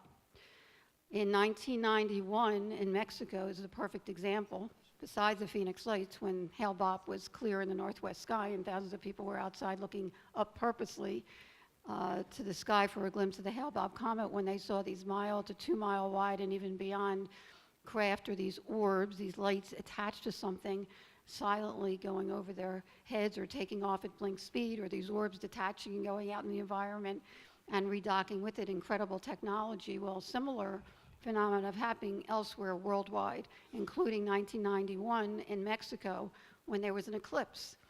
And as people, thousands of people throughout Mexico were looking up at the sky purposely to look at the eclipse, there were also multiple UFOs that were captured on cameras. So call it a coincidence. But as far as the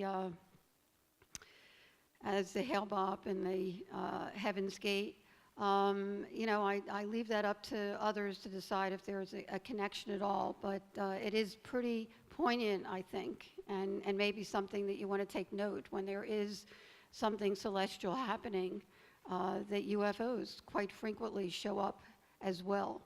And maybe they know that we'll be looking up and also catching a glimpse of them.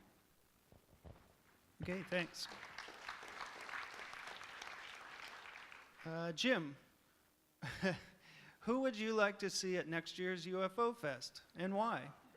And you can't say yourself.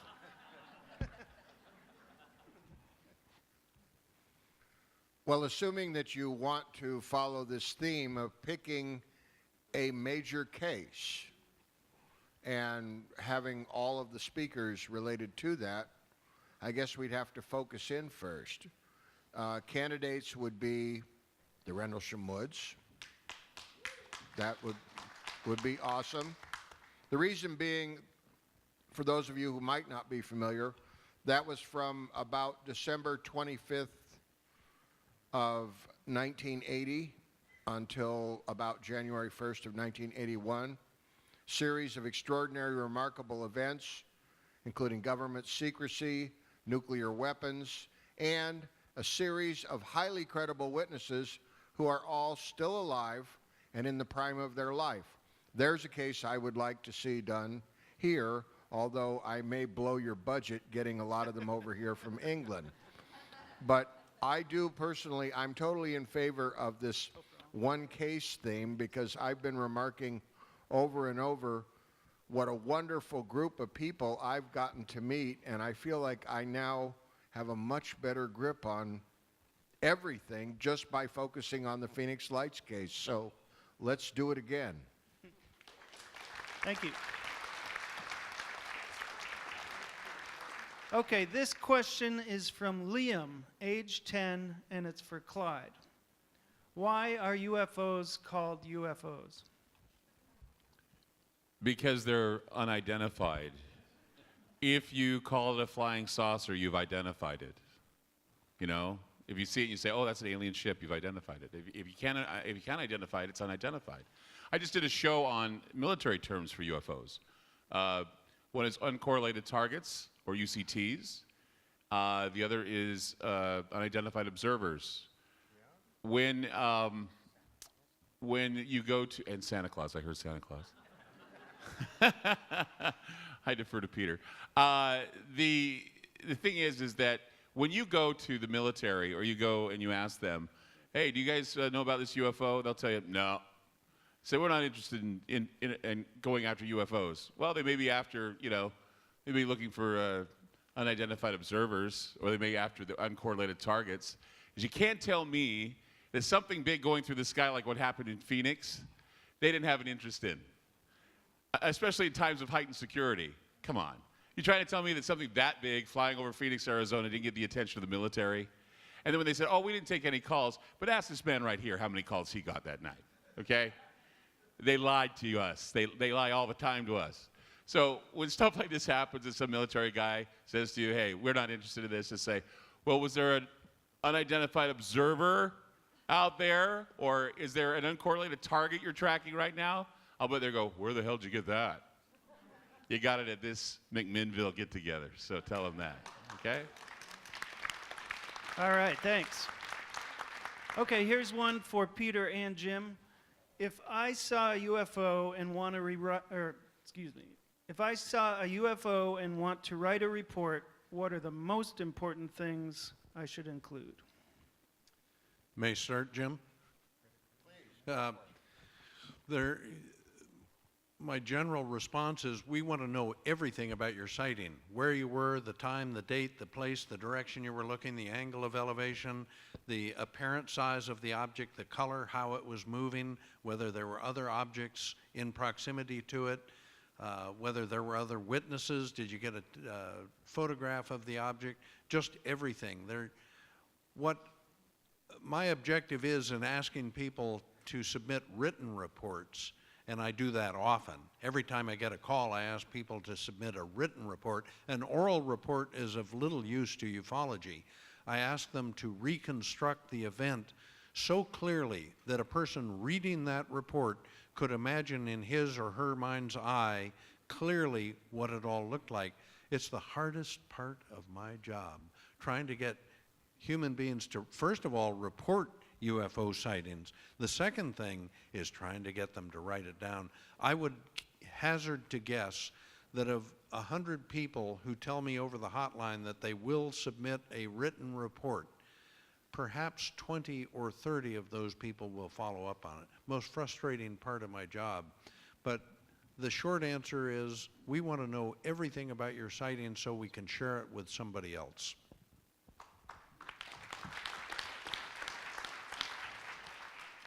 I would agree with that, but I would also add from an investigative viewpoint, I want to know what the person was doing before the event.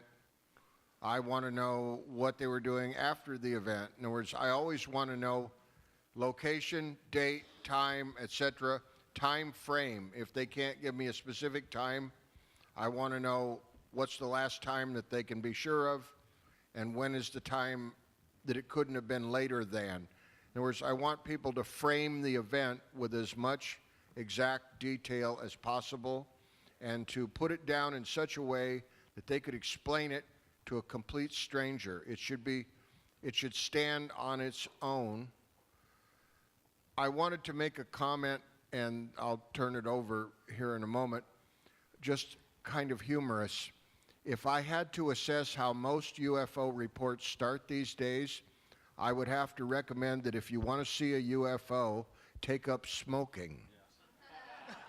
Most of my UFO reports start with someone going outside for a cigarette. But basically, always write your report for your audience. If you focus on trying to tell a straight story with simple declarative sentences, you'll probably get the job done. Go ahead, Stan. The thing that works for me is the 6 W's: who, what, where, when, why, and how. And that's what I go to. And the one added component, and all these were great suggestions, that, you know, whatever you can write down as far as the data. But one of the added things that we ask with the Phoenix Lights that's become very consistent and one part of the whole picture is how the person felt when it happened. Good point. Francis, a question for you. Did you feel your life was ever threatened after your call for an investigation of the Phoenix Lights? Well, during my 6 years before the Phoenix Lights, it's 5 years before the Phoenix Lights, there were some controversial cases that we had to handle, and I had 11 death threats, and I was shot at my front door. Didn't know that I was until my son came over, and I said, "There's this dent in my car." And he said, "Did you look at your picture window? It was smashed on the floor." So I had some police protection. After the Phoenix Lights, I wasn't threatened that way. It was interesting. Things weren't given to my staff. Of course, the little signs on my picture in the hallway, you know, we had the whole council, had the mayor and all the 8 of us council members. And there was a lot of intimidation. I was the youngest of 5. I was used to being tormented by my older brothers and sisters. So when this all came about, at one point it got, the pictures in the paper and everything. And I said to my husband, "I think I'll quit." And he said, "Yeah, you should let the bad guys win." So stubborn that I am, of course, I wouldn't quit.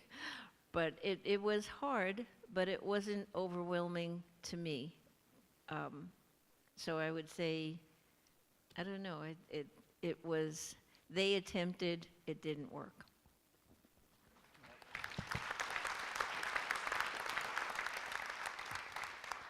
I wonder actually if you would expand on that a little bit. You talked earlier about the bug that was found on your telephone, and then also you might want to share the experience of the recall effort.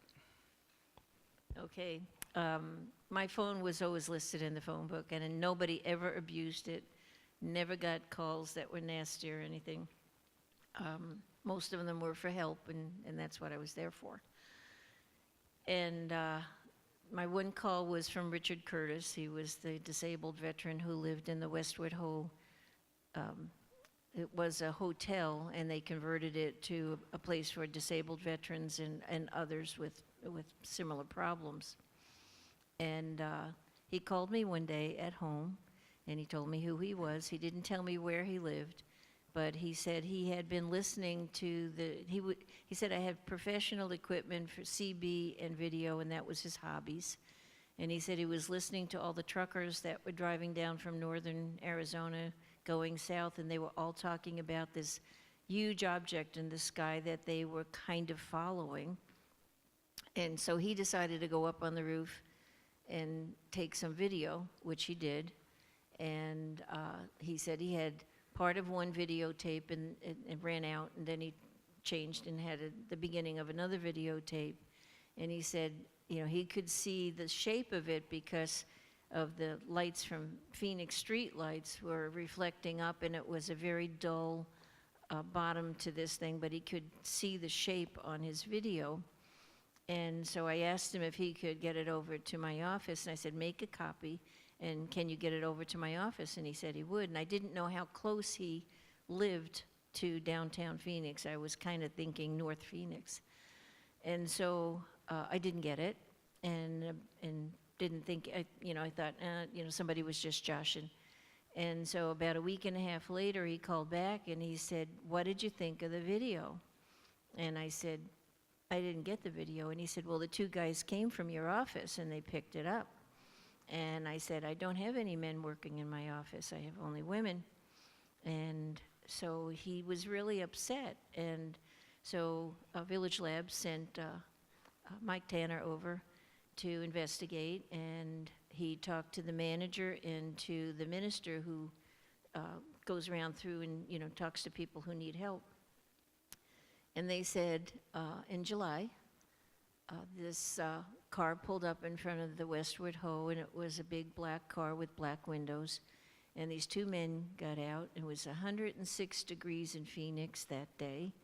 They were the two of them were both in three-piece suits, black hat, black suits, sunglasses, and they came in and asked where Richard Curtis's apartment was. And so they showed him, told him where to go.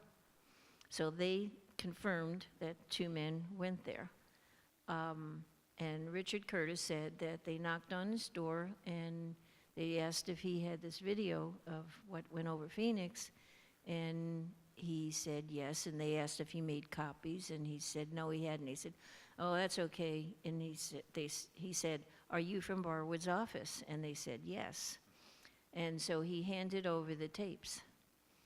And so I get this story, and I'm thinking, oh, this is probably just nonsense. But after the corroborating witnesses, I thought, oh my God. And then I thought, how did anyone else know he called me? Because he called me on my home phone. And so we had a friend who was a private investigator, and we asked Ray if he could find out anything. He had a friend who worked for him in his company that he used to find taps on lines or put taps on lines or stuff like that. Anyway, he called him and he came over, and he went through nothing in our house, and he went outside, and he wouldn't come back in the house. And he went to the window, and he said, "Just want you to know there is a tap on your line. It's from downtown, and so therefore it is government." And he would not come in. And he said, I didn't tell you anything, and he left. And so then Richard Curtis, I told several people about Richard Curtis and what he said and what happened. He actually went on television and told his story on television. And then they came and said he had to have change of medication. And so they changed his medication. He became extremely ill, and they took him. And nobody ever heard from him ever again. So I guess they tapped my line to see who was calling, and I thought, well, and the other part of it was we entrusted a friend to put all of those people who called me that I wrote down everyone in their safe, and that disappeared. So it's, frustrating, and all I can say is they're really watching everybody. I just, for the life of me, don't understand what the fear is from the government other than loss of power. Thank you.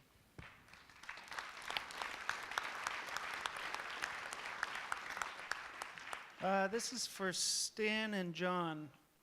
Earlier, it was stated that you must be careful engaging with skinwalkers. Does this mean that they're not benevolent? Are skinwalkers a variety of alien species? I'll make a comment to that. In what I've seen related to skinwalkers, it's tied with witchcraft that's not of a positive type of thing. And in what I've seen, it's used in such a way to harm people. The thing is, there is shape-shifting that's told within many cultures and other indigenous peoples, and but in what I understand, you know, it's all negative. It's something that's used to harm others. And as far as the comment, as far as aliens or that, I don't know. I don't know.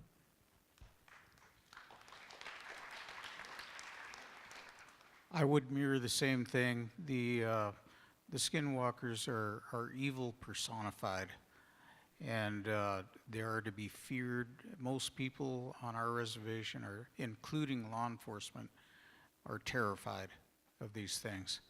When you have a law enforcement officer that has arrested somebody, handcuffed them behind their backs, strapped them in the seat, and within 10 minutes are at the police station, and they turn around and that person is gone. And they call the supervisor out, they call the dispatcher out, take a look at the back of my vehicle, my prisoner has disappeared. And you know, that kind of thing it causes fear. And you know, we don't see an alien connection there at all. This is strictly a terrestrial thing. Okay, thanks. Here's a question for all of you. Has any of you met a soldier or witness of Roswell? Do you believe it was real? Jesse Marcel Jr. is a hero. So's his father. I met Jesse Marcel Jr. right here in McMinnville. He was getting out of his truck. I recognized him because, you know, of course, you know, you bury your head in this stuff. You do it for a living, right? I saw him. I walked up to him. I said hello. He was talking. He sat down. He had a burger with me, okay? And the reason why I think Jesse Marcel Jr. is a hero is at 75, 76 years old. He was jumping out of helicopters, saving lives in Afghanistan. This is a man whose father was ridiculed and trolled because of what he said back in 1947, what he said in the 60s when he said that he knew that there was a crash of an unidentified craft and there were aliens there dead in the middle of the desert in New Mexico. And this man, the son of this man who was ridiculed, kept his spirit up. He was very interesting to talk to, and he even told me that when he was on those helicopters going into the war zone, there were young soldiers who would say to him, "Jesse, did it really happen?" And he'd look them right in the eye and he'd say, "Yes, it did happen, and I was there, and I saw the materials, and my father believed with every bit of his soul that it happened." Jesse Marcel Jr. is a hero, and so is his father.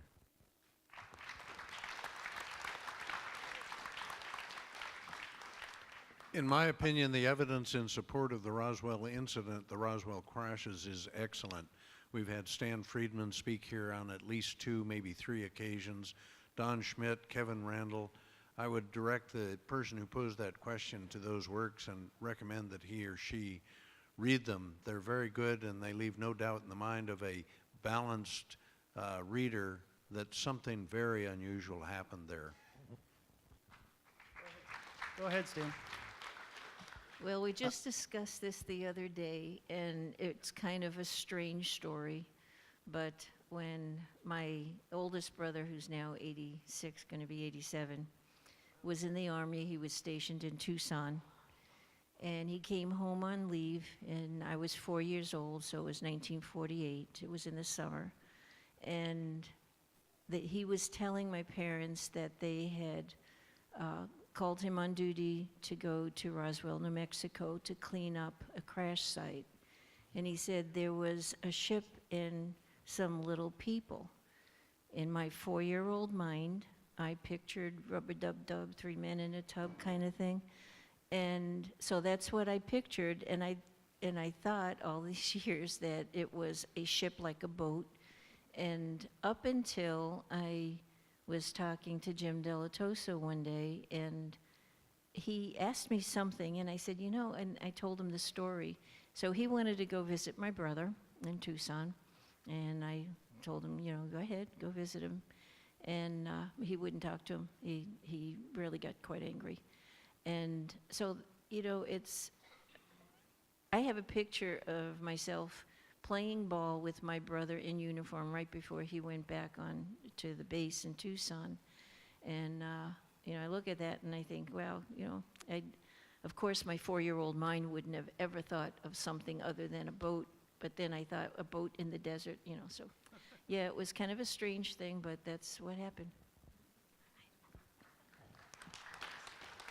Go ahead, Stan. Myself and John can count Chuck Wade as a very close friend.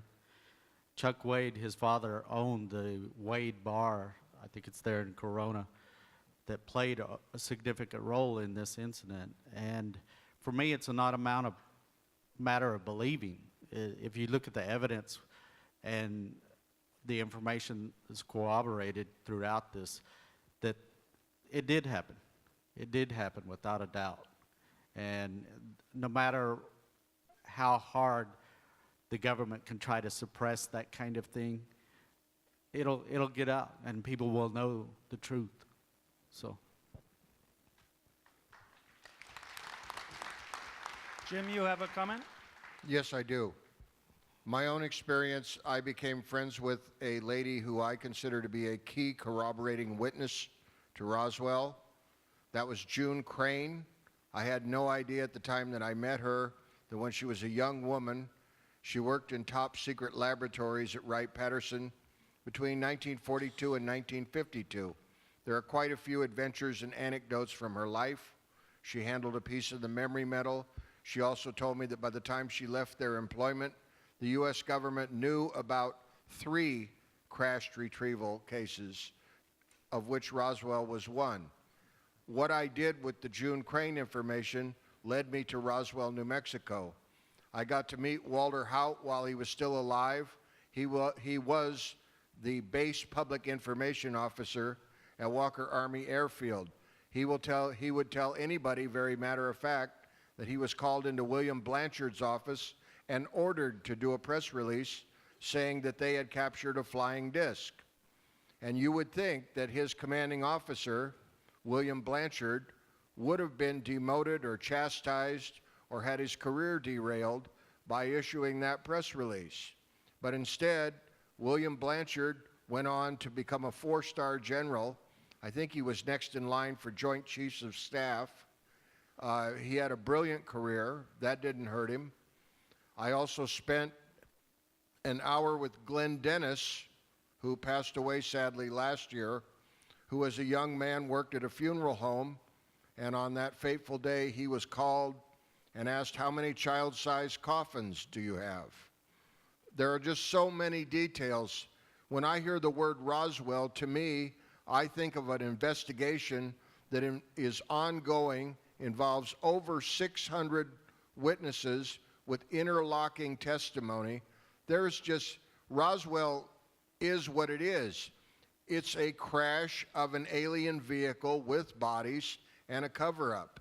You know, it's a fact. This should be in the history books. That's my opinion.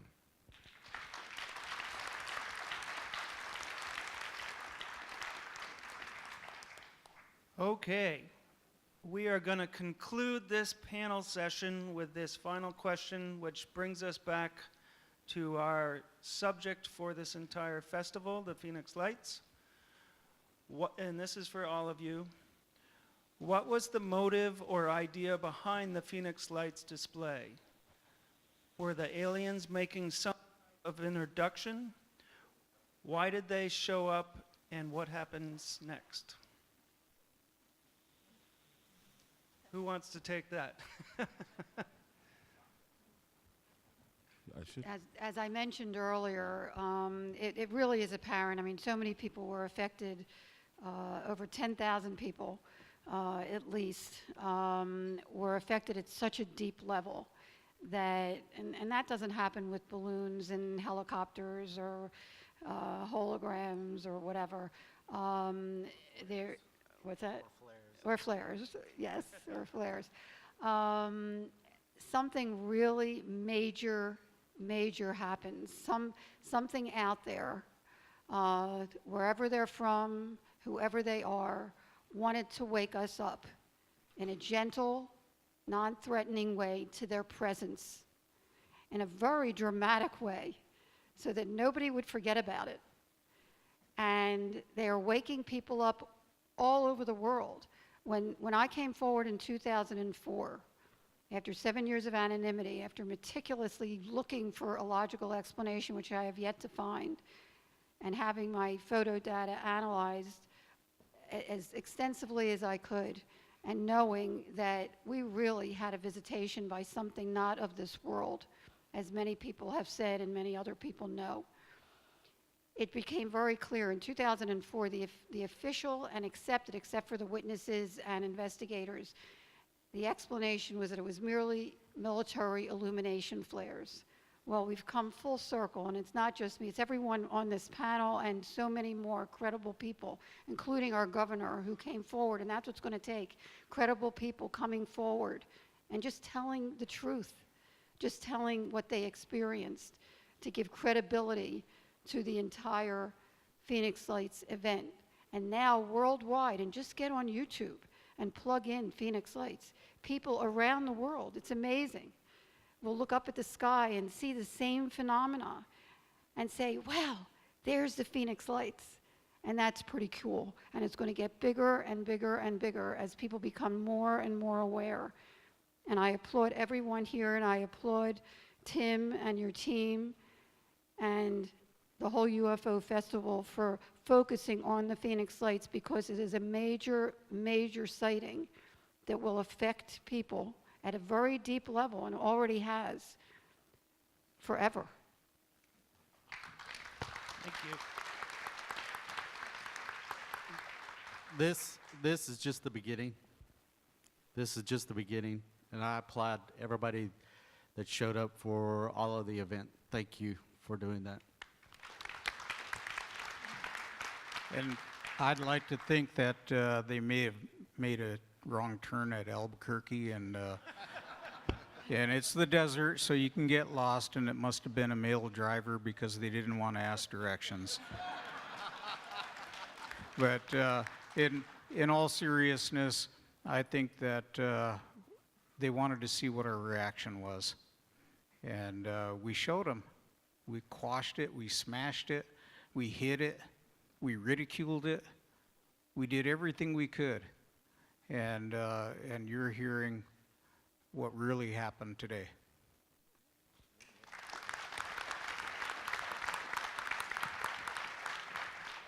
Just a brief comment, if I may. During my presentation this morning, I presented evidence that showed the ground tracks of these objects as they passed over Las Vegas and Henderson, Nevada.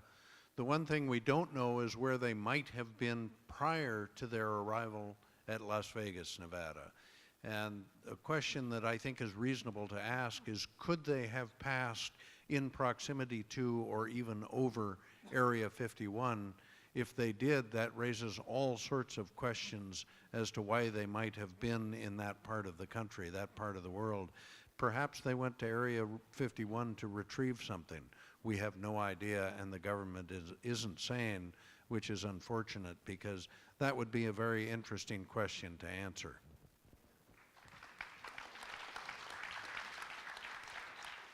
I think that when you look at the whole perspective, they took the most populated pathway from northwest to southeast.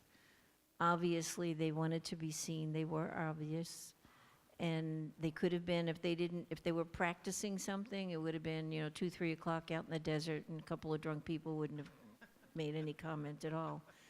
But what they did is a time of night in Phoenix, which was a beautiful day. People were out jogging and shopping and, at Little League games and everything. It was seen by so many people. They all said the same thing, that it was obvious. So I think that, yes, I think they wanted to see what our reaction was. And unfortunately, the government's reaction was a little different. also, we have to add, and that's very true, that, I think that when you look at the whole picture, and the frustration, because we've been visited for centuries, actually, and certainly for decades, and we can look at 1952 when they showed up over the White House and so forth, and they've tried. Whoever is doing this has been trying for at least decades in our modern times to reach the military and the government to say something. And at this point, I think the bottom line is that they're trying to raise awareness at a grassroots level. It's enough with the government and the military. They're reaching the people now. And now we have to take it and reach other people with the message and the facts. So, I remember when I was doing my radio show and the Phoenix Lights took place. And my mind works in a really, really esoteric way, in a weird way. And at time, I remember what I thought the purpose was for the Phoenix Lights. And I'm glad I have an opportunity to retell you again what I thought. Phoenix, the name Phoenix, means return, resurrection, resurgence. And 1997 was a very interesting year. Princess Diana died in 1997. Hale-Bopp Comet, 1997. Heaven's Gate, 1997. All these weird things were going on. But one thing that people forget is it was the 50th anniversary of the Roswell crash. The Roswell crash happened on the 33rd parallel, 33rd North in Roswell, New Mexico. The atomic bombs were tested on the 33rd parallel. Phoenix, Arizona sits on the 33rd North parallel. Phoenix means, once again, resurrection, return, and resurgence. The aliens came back. They came back to say, we're here. After 50 years, they came back to say, we're back. And they appeared in such a way that it changed a lot of minds and a lot of hearts about what's really out there. And the government did everything in their power to keep this thing quiet. And a lot of people still don't know about one of the most remarkable sightings ever in America's history. I think that what is good about what we're doing here tonight is remembering that time, because it affected me when I was a young talk show host in Salt Lake City, Utah. And I think every single one of us are being affected in the ways that Dr. Lynn talks about, and that is, it gives us a reason to investigate more. Thanks. Thank you. Go ahead, Jim. There's two things that come to mind to sum up how I feel about the Phoenix Lights after being exposed to this extraordinary information. One of them is not the plot, but the title of a great book by Arthur C. Clarke. The Phoenix Lights represents childhood's end for the human race. That's part one. The other part is, I know that the government reacted very negatively, the military did, etc. This all reminds me about that ancient story about the Pandora's box. And in a way, this event is like that. All of the bad things came out. What was left? It was hope. That's why we're here. Thank you. And the last word to Sue Watson. Well, it's the only object I've ever seen that was unidentified. I like that description. But I do believe, because we got to see it for such a long time, and it doesn't seem to be a normal process in these aircrafts to stay that long over, well, to me it was one person's house that was watching it with 5 of us watching it. Possibly they knew that we were all outside, and I remember the kids saying, I feel like they know we're here and they're going slow so we can see it even better. So, I mean, maybe that was all part of this message, you know. I'm just one person with 4 kids that went outside and saw something that came over my house. It wasn't my choice to see it. I didn't ask to see it. But when we saw it, it was really, really cool. And maybe because we were able to share it, I wasn't afraid to share it. the kids have been able to share it and go on TV and different shows around the world, maybe that was one of the reasons it came.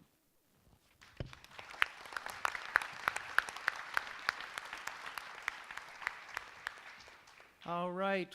How about a great round of applause for all of our panelists?